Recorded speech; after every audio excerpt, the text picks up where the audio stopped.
in Benin, which restrained Labour from suspending its national offices, and of course the chairman till the determination of motion on notice. So can you give us a background of how this developed and why we're where we are with Labour at this stage? Well, I thank you very much for having me. And it's very clear that the Labour Party is the darling political party of most Nigerians as today, at least those of us who are interested in getting Nigeria back on the right track. And so every attack and every means of demarketing the Labour Party, including the presidential candidate, is the scheme that is being put into place at the moment now. And then it only makes us more popular, it makes us even more stronger, and then the more they throw things at us, the more we rebuff them and then make sure that we're doing the right thing on the right time. With regard to the issue of the court case, it was very clear that some certain individuals who feel they are being kind of sponsored and then being aided in order to destroy the legacy that has already been built over the years, collaborated and conspire against the leadership of the party. But interestingly also, the court now has already said, okay, stay action on this particular matter until when the substantive case has already been established. So we will wait, so that until when the cases itself has already been adjudicated, and then the court make pronouncement accordingly. That's as far as we can say on the matter, since it's already in the court of law. But as it remains, the party leadership still remains in focus. The chairman of the party, Barrister Julius Abure, and then the secretary of the party, the treasurer of the party, Ms. Oluchi and Umar Farouk and Ojuku, are all very much in their positions until when the court says otherwise. And that is exactly what we will wait for.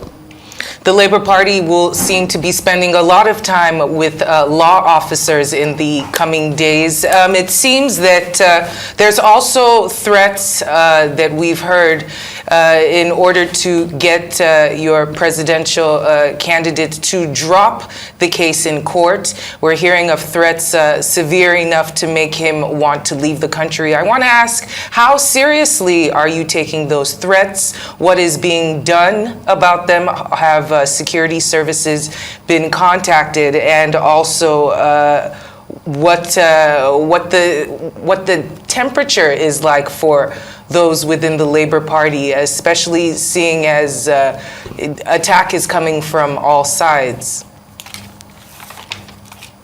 Well, you can see me smiling. Yesterday we just issued a statement as regard to what is happening within the system. There are serious threats against the Nigerian state. It's not about Peter Obi now. He has gone beyond that.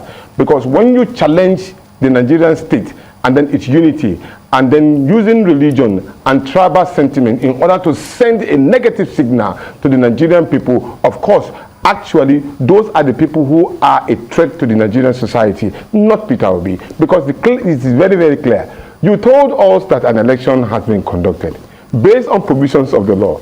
We challenged that particular provision of the law, and we said that the candidate in which was put in place does not have the prerequisite to contest for the election. And we also said that that particular person has already been convicted as a felon on the issue of drug abuse, which we still maintain and we are still pursuing. So what we are simply doing, we are challenging the system, illegal system, legally.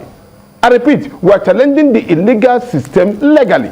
And then it has become a problem for those who could not really contain this particular fact of the matter. So as it is now, they are now using all kinds of ways. They started with the issue of religion, concocting all kinds of audios and all, sending a signal to our Muslim brothers in the north, saying that probably Peter Obi was reading the issue, drumming the war music. But the fact is that, where were they? Didn't they forget? When they were talking about Karejini Birijini, what it simply means that we are going to fight this war to the finish. Where were they when they said they are going to lead a parallel government in this country? Who challenged them? And you know the interesting part. Peter Obi and Deti Baba Ahmed did not even kick against the issue of Muslim ticket. But then it went ahead. Just imagine if we have a Christian ticket, which is completely acceptable by law. So there's nothing about issue of religion in this particular case. Rather, what is being done is a concocted statement in order to create an aversion and distraction to the issue of the court in case. We are focused and we are going to go ahead of it. With the issue of whether Peter Obi was asked to be, yes, there have been threats like that, not only to him, to a lot of us. There have been threats to our lives and all. But we didn't care because Nigeria is our focus. And that is the focus of Peter Obi. And he has said clearly, he is not going anywhere. We are right here. We are going to battle this we are going to challenge this particular case of illegality legally, and that's exactly where it stopped. But the issue of intimidation and probably asking him to leave this country because no, he is not going anywhere. He's a general in this particular legal case, and he has his legal team. We are there to support him, and the Nigerian people are there to back him up until when we get to the root of this matter. For crying out loud, we need to put these things on the right space. A continuation of this illegality will make the Nigerian state an illegal entity. Simple. So, but we have to challenge it legally to ensure that the right thing is done.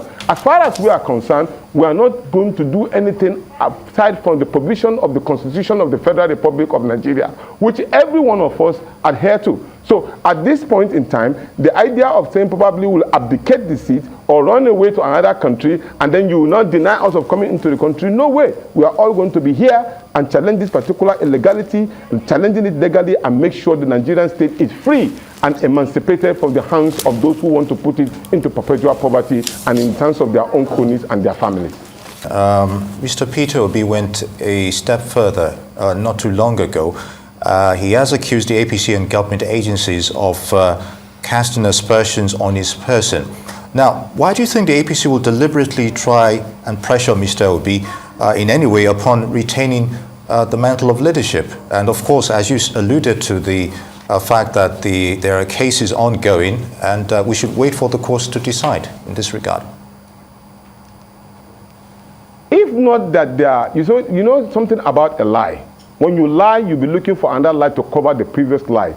Can you see the contradiction between the Honorable Minister of Information who said that INEC deliberately, he mentioned the word deliberately, actually stopped the transmission of results on the beavers. And then the INEC chairman also said to us that there were technical glitches. He didn't say that with deliberately. So you see, and then in order to change the narrative, he couldn't just address us here in Nigeria, where the whole matter was. He had to travel all the way to another country to go and address Nigerian matter. And that, of course, put the question into place that why are you going to another country? Because it is very, very clear. Those who are going to advocate for or tell the story of Nigeria, we are here in Nigeria. And they saw these issues, first-hand information. It's not as if they were out of the country. No, nobody told them anything. They saw it by themselves that the 3 elections took place on the same day. Federal House of Representatives, the Senate, and both of these elections were being transmitted live in the RF, but the presidential election was deliberately stopped. Deliberately, in order to create chaos within the system. Those are the people that are supposed to have been arrested. And here, for example, is where our security apparatus really need to go into place. Because these perpetrators of this particular audio, you need to find out where did it come from, what is the source, and how did it emanate from. And that is where I have to help, you have to help us here as pressmen. There's what you call investigative journalism. Before you see anything that you run with, find out exactly what is the source. There must be somebody that will assent to it that I was the one that produced it or how we will generate it. Because one day you will find out that they will concoct something again and send it to the media and say that the President of the Federal Republic of Nigeria has said that he's not interested in ruling this country. It is possible when we allow such a thing to happen.